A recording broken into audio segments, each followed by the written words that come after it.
Do you have capital? Yes, that's fine. Yes, that's fine. That's all. It's okay as long as you don't turn it off during the show. Yep. It just crossed Yeah, my mind. I will probably. So just one something element there. there. Yep. You guys don't have any. Thank you. Even though you're the furthest away, you cause the most problems. You're lit very nicely. Yeah, well, okay.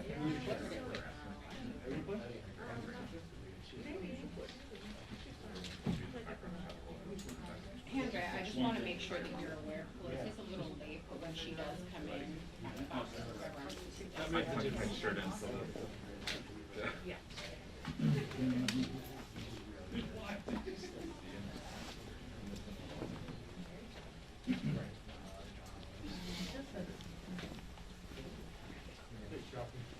Wow, there this morning, here now, huh?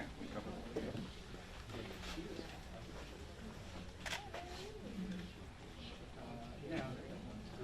Yeah,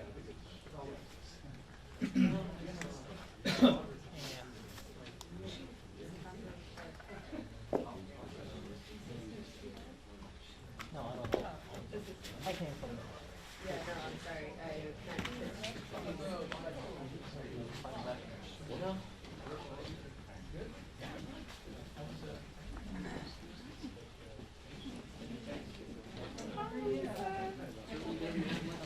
Kelly, do you see what I just said? Yeah, no, that's I think I'm gonna mention it here. I saw the Oh, it is? I hope it's keyword search. Thank you so much.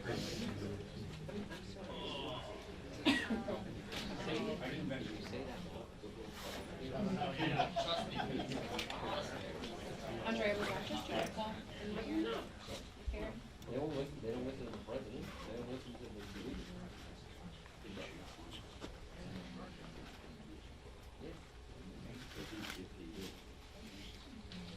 They all came out as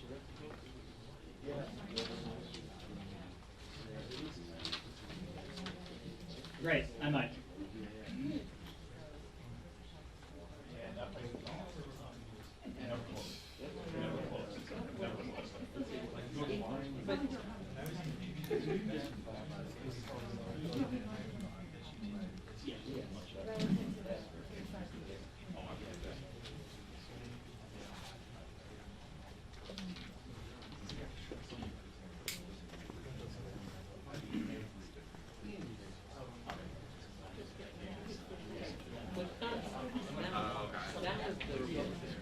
Yeah, I was like, the latest was the Steve Bannon, but.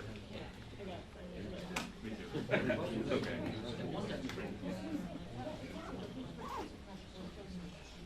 his most closer to the police, you know, stuff.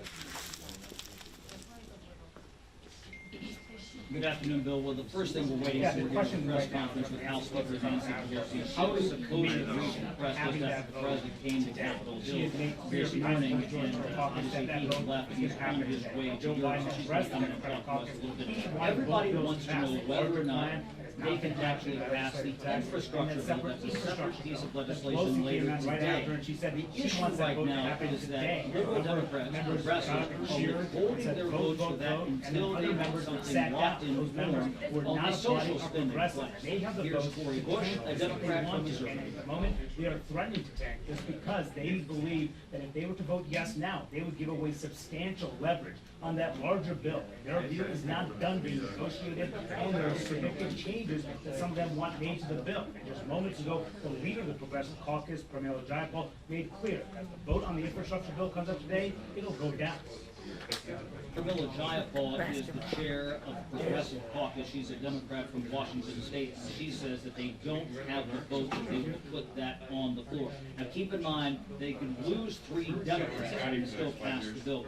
There are some Republicans who do support that piece of legislation that Kevin McCarthy, the minority leader, indicated that he thought there would be few, if any, Republicans who would vote for that bill. So these two bills are kind of riding in tandem right now.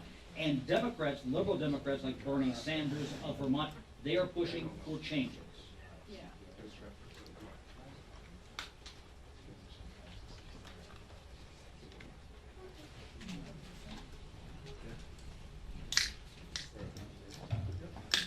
Bernie Sanders just told me that he agrees with that Now, the position. key here It is is that not they have a unreasonable for them framework. to It is expect not a all bill, 50 it is Democrats not in an the Senate to say they agreement. will We were told that support it may this take bill, several the larger days to bill, put this when it piece is of drafted. legislation And at together, that point, get an perhaps actual move forward, price down not to move support forward it, on that called infrastructure bill capital bills today. in the And that one Congressional vote, Budget two Office. holdouts And here, then they have to Joe Manchin. socialize this with He all the voiced members, so it. I just everybody asked him if understands he's supporting every this dot framework. until He that's would not in this say, bill. he said he However, wants to see if a they legislative do forge ahead and he with the also said infrastructure that bill this, when later I asked him today, about you criticism will know from that it's probably liberals going who to say pass. that The they reason are is because compromising, House he Speaker does Nancy not. Pelosi He said said that she he is is not to working go in to good the faith floor to and continue to move. So she reiterate puts it that. on the floor, So he would maybe not take 8 a o'clock, position on 9 the o'clock overall tonight. bill You here. can bet So it's a lot of probably questions here, going a to key pass. moment. But does President this George framework do Pelosi enough made the case to for unlock Congress those to votes set both for of the this House of infrastructure bills Representatives to today, pass the infrastructure but do bill? I not should embarrass say the president that once as they he's going pass the overseas. infrastructure bill, We'll see if that's message done. gets Remember well. that the Senate approved that piece of legislation in early August. So the House and Senate would then be in sync. But passing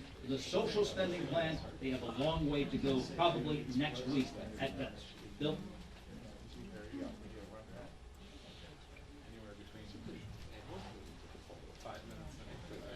Are we ready for the,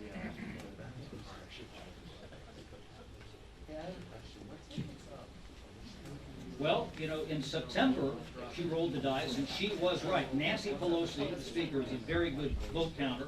The Jayapal basically, you know, demonstrated her mettle in September, showing that she did not have the votes. And that's where we say, if Pelosi puts the bill on the floor, it's probably going to pass. If they don't go tonight, then that tells you that they don't have the votes. It always is about the matter.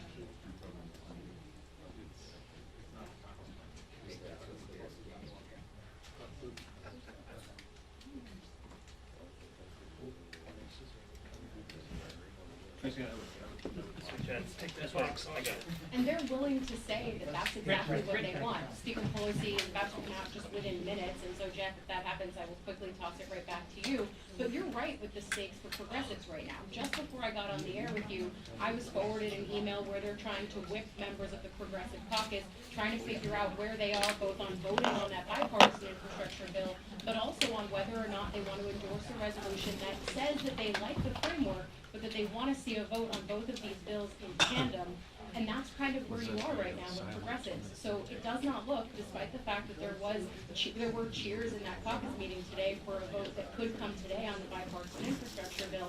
At the same time, it does not look like they have the numbers to actually do that at this No, I'm point. actually Mike told- is also I'm right actually that while it's been 5 or so at the hours moment, since the Chuck White House Schumer, announced the its majority leader framework, of the Senate, just it told hasn't fallen apart, Democrats on but we're also private not hearing a lot of meeting full-throated that they are actually endorsements of it. drafting For that instance, I was bill, outside trying to Speaker put Joe together Manchin's office votes. this morning. The House can He actually said simply that it's with the House right now. He looks forward to continuing to move forward and talk in good faith. When you're hearing words like progress, talk, that doesn't sound like it's a done deal at this point. As much as Democrats all agree that they'd like to move forward here, they're still pretty bogged down in the process of how to do that. That's always where it's been. It's always been a debate, Jeff, between do we move forward on the bipartisan infrastructure bill, or do they wait so that they can keep their leverage on getting that other larger social spending package?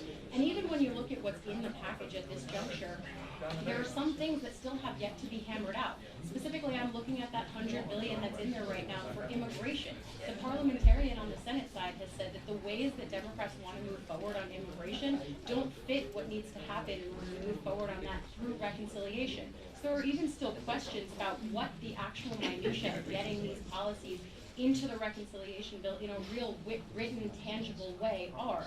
That all means that for progressives who want to see something written and voted on in the Senate, they're still a ways off.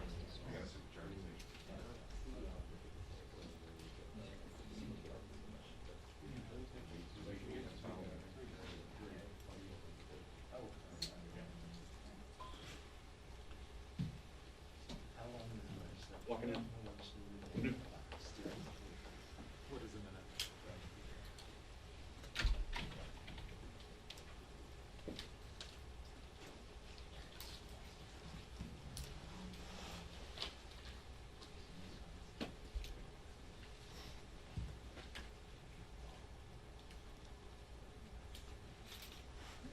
Sit down, guys.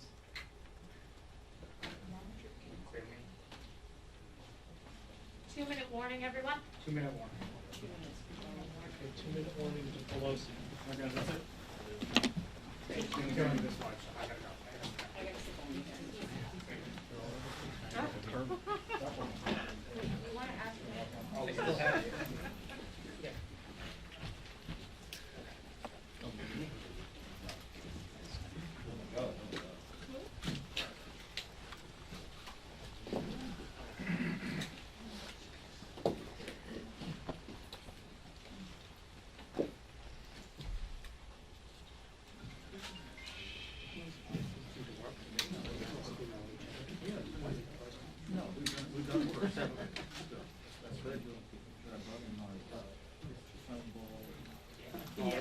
Thank you.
Hey guys, can you kill the overhead lights?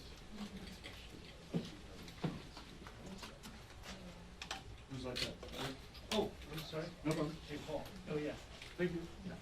Thanks. No problem. Thank you.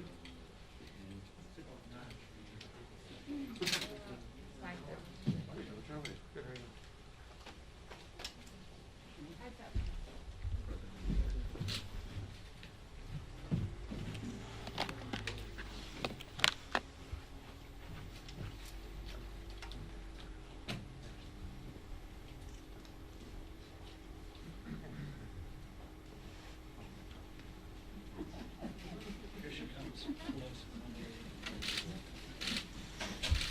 Who's here? All out in full force. What's doing? Good afternoon. Thank you very much for accommodating the excitement that we had this morning with the visit of the President of the United States, a president with a big vision for America, and he came to speak to us about how he saw things now, presenting a framework about building back better with women. I've said over and over again, the provisions in the bill are about children learning, parents earning, and that means with universal pre-K and child care, with home health care, with child care tax credit and all the rest, that is a liberation for women to be able to pursue their careers, help take care of their families while their children and their family members are cared for. So in any event, what we talked about that was the fact that if any one of these features were in a bill that we were taking up in the Congress, if we were taking up the child care pieces of this and the home health care pieces of it, it would be historic, big, nearly $1 trillion. Children learning, parents earning, caring for our loved ones at home, and respecting those who do so. Second piece on the health care, this one is particularly meaningful to me because of the Affordable Care Act. The Affordable Care Act has been expanded, of course, to make it stronger, but also to include the people who were not covered in the states that did not expand Medicaid. We don't expand Medicaid, we expand the Affordable Care Act to enable those folks to have, those families to have access to the Affordable Care Act. If that were the only thing we were doing in this legislation, it would be transformational, transformative, and cause for celebration. So on the health side, there are many aspects to it, but that one makes a drastic difference. And then when we go to the third bucket, climate, well, as one who, when I was Speaker first time, the climate issue, well, for a long time has been my flagship issue, but at that time, I formed a select committee on climate, and we got good things with President Bush in terms of an energy bill, but not a climate bill. We couldn't get 60 votes in the Senate. That was when President Obama was president, and then we moved on to at the same time, we're doing the health issue. But it was then so important. Now, drastic and urgent, short fuse on the well-being of our planet. And so in this bill, I mean, imagine $500 billion in this framework that the president discussed, $500 billion, both in tax credits and outlays of what we need to do to protect the planet for the children. All three of these, health, planet, child care, et cetera, are all about the children. They're also about jobs, how people access them, jobs that are created by the new green technologies, jobs that are part of the national security of our country, that is necessitated by our protection of the environment.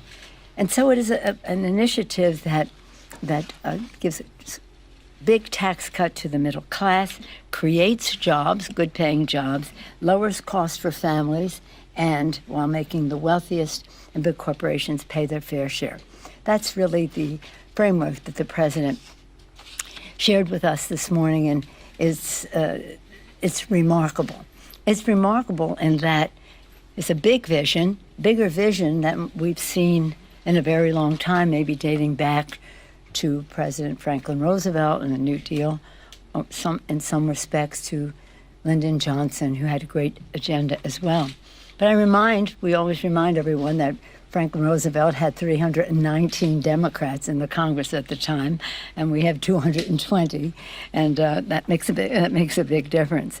So when, again, the transformative agenda, the president was knowledgeable. I mean, he knows chapter and verse because he wrote this. He campaigned on this. He spoke to this in his State of the Union address. I told him last night and this morning on phone last night, but today in front of our colleagues, that when he gave that State of the Union address, we were sitting behind him, the Vice President of the United States, Kamala Harris, and the Speaker of the House, me, and people said, how did it feel? How did it feel, the two women? I said, well, that was exciting and historic. But what's really exciting is the speech the president made about women, not about two women, but about America's women and what would happen with this progressive agenda that he was putting forth. At the same time, we're moving forward with BIF, a once-in-a-century chance to rebuild the infrastructure that has been passed the Senate a while back. The BIF has good things and it has missing things, and of course the fact that we have the reconciliation. Let me not call it that anymore. Let's call it the Build Back Better legislation is essential because that's where we have the major investment in climate, although there is some in the BIF. Roads, bridges, water systems crumbling. Some water systems are over 100 years made of, and our colleagues talked about their own experiences in their own communities, some made of bricks and wood. That's a nice water system, right? Electric grid is vulnerable to catastrophic outages, which you have seen, and decades of underinvestment have taken a devastating toll on the safety of our infrastructure. There's absolutely no question the most expensive maintenance is no maintenance, and that's where we are in many cases. And it's about jobs. Over the life of this bill, it'll be 7.5 million jobs just in the BIF. If you take it with the other bill, it'd be more like 20 million jobs over the 10-year period, just with these two bills, not talking about what else happens in the community, in the economy. So it is, it's pretty exciting. So where we are in time, that's what you want to know, right? At 3 o'clock, the rules are 2:30. Right now, the Rules Committee is preparing to go in. They have text. The text is up. You know, people have said, I want to see text. The text is up. The text is up for review, for consideration for review. People will then say, well, this should be this way, or clarification, or addition, subtraction, whatever it is. This is the legislative process. And right now, though, today we will be having a hearing. They'll hear from our chairman about the greatness of the Build Back Better initiative, and it's pretty exciting. I'm so proud of the work that our chairs have done, and the work that everybody did to try to cut it in half, and in a way that we could maintain support for it, because that is competition for the dollar, even at 3.5 trillion. When you cut it in half, it becomes, shall we say, keener.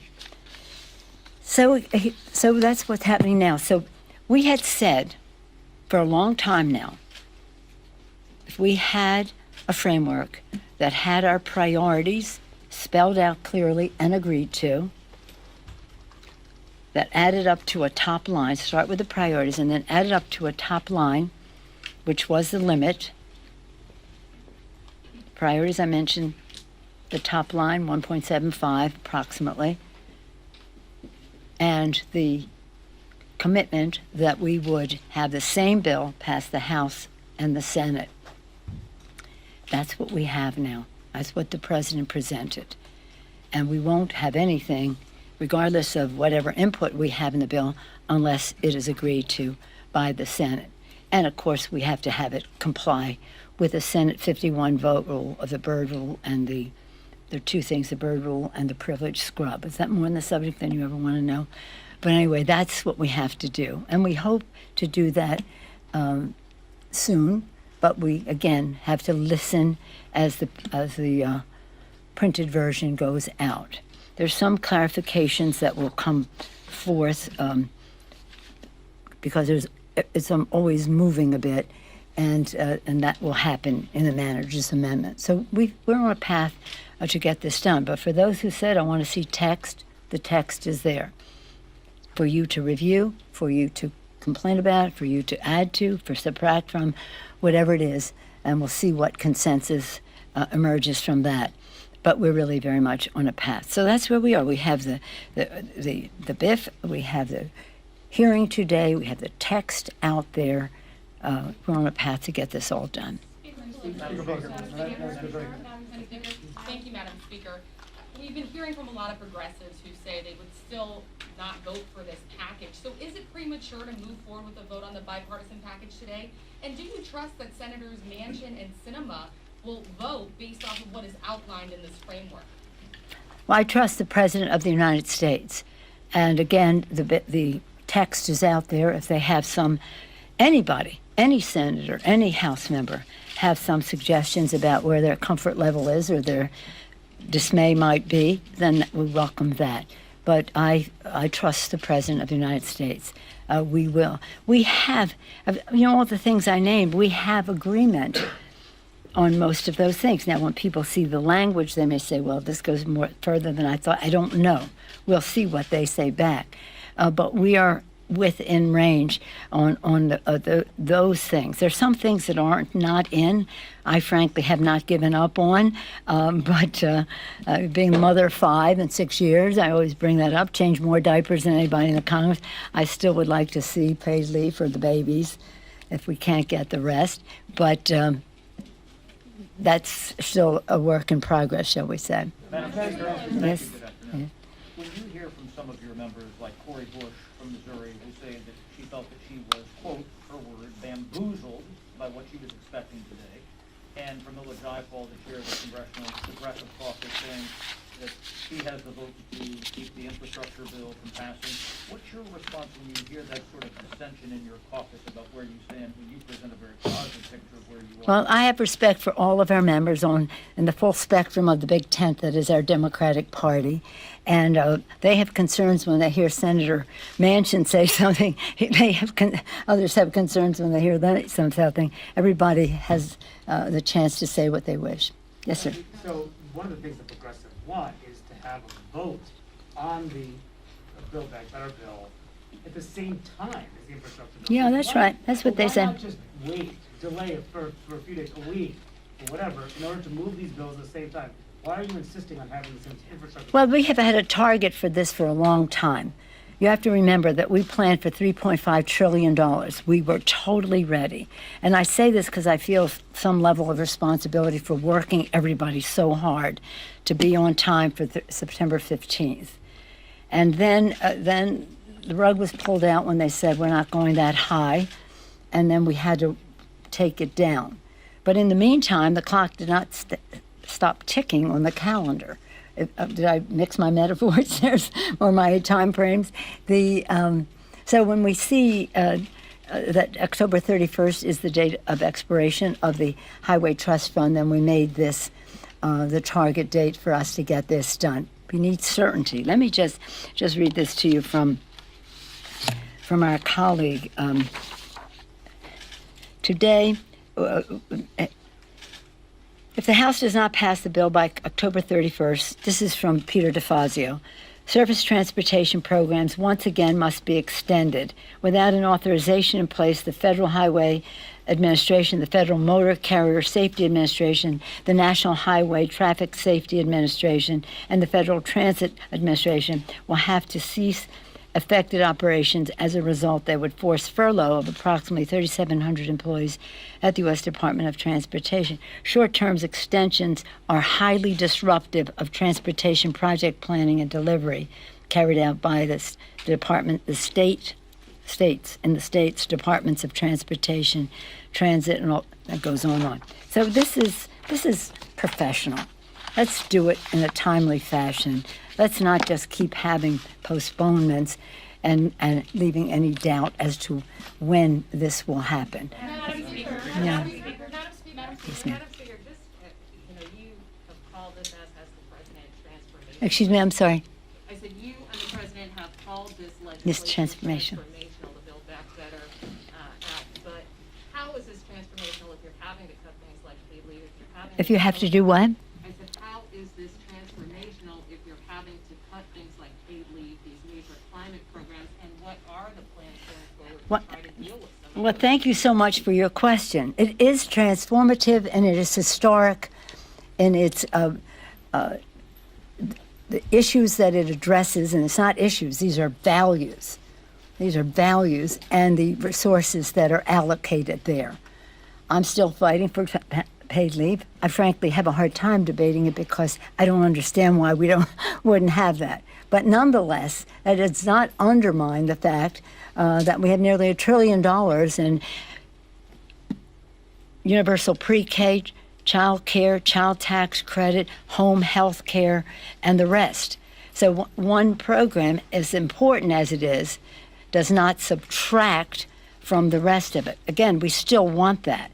We have it. We passed it in the Department of Defense bill, a former Department of Defense bill, which has paid family leave, not medical, family leave for federal Department of Defense employees and the civilian workforce associated with that. So we've already have gone down that path very nicely. In fact, Senator Manchin said some very good things when he voted for that bill, which had that in there. But how can I say that this is transformative? Because it is. Because children in 12 states, families in 12 states will now have access to the Affordable Care Act. Millions of people added to that. That's very important because we'll have $500 billion to save the planet. And that's a jobs issue. Well, it's a health issue, first of all. Clean air, clean water, addressing the asthma issues and all the rest, and the environmental injustice of it all. It's a health issue. It's a jobs issue. New green technologies have America be preeminent in the world in those technologies. It's a national security issue, as our security experts tell us, the conflict that could arise from competition for habitat and resources because of rising sea levels and all of the other consequences of the climate crisis. And it is a values issue for us to honor our responsibility to future generations, to pass this planet on in a responsible way. And the fuse is growing shorter on the time frame for us to do that. Matters are getting worse, and we are not going to make matters worse. We're going to pass this legislation. And as I say that, what this legislation will do is to help the president meet his goals, the goals of America for how we reduce emissions and pollution and the rest. And not only how we do that, meet and beat the goals of the Paris Accord, but also how we help other countries do so. The poorest nations in the world have contributed the least to the emissions challenge that we face. And we need to share technology and other resources with them so that they can meet their goals as well. So then the third part of it, I talked about the care piece of it, the healthcare piece of it, and this.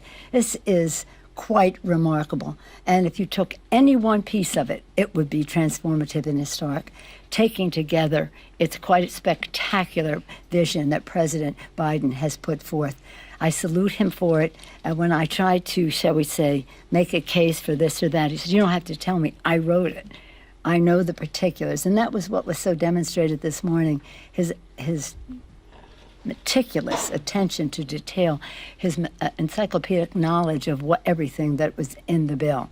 We're really blessed with his leadership, and when he goes to these meetings with the G20 now and then to meet His Holiness the Pope and to go to Glasgow, we want him to go as strong as possible. When I had my meeting with His Holiness the Pope, I brought the President's greetings. Of course, I brought the greetings of the Congress of the United States, and climate was a very big, important issue for His Holiness, as I know it will be I assume it will be part of their discussion. But the climate issue is not just about, as I say, health and that. It's about people in poverty taking a terrible bite of this wormy apple called the climate crisis. So it's a big values issue for us. Anytime you want to ask me why I think this is transformative, I'm happy to answer that question. Yes, ma'am. I'm partial to one. The White House framework includes a $100 billion investment that they say is separate for immigration. Mm-hmm. Is that separate within the Build Back Better Act, or is it separate from the Build Back Better? It's over and above the 1.75. It's over and above. Yeah. Yeah. That was the last question. Yes, thank you all very much. Are you holding an infrastructure vote today? Have you made that decision? Hold on, guys. Hey. So are you holding an infrastructure vote today? No, Are you holding an no, I'm infrastructure- just getting my math. Are you holding But that's very important. Will there be an infrastructure vote today? That sounds like it's a no if you're not going to say yes.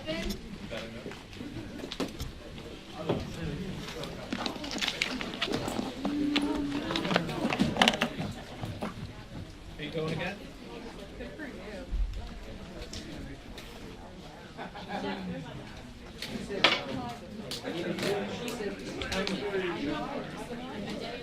Do you want to come up here now?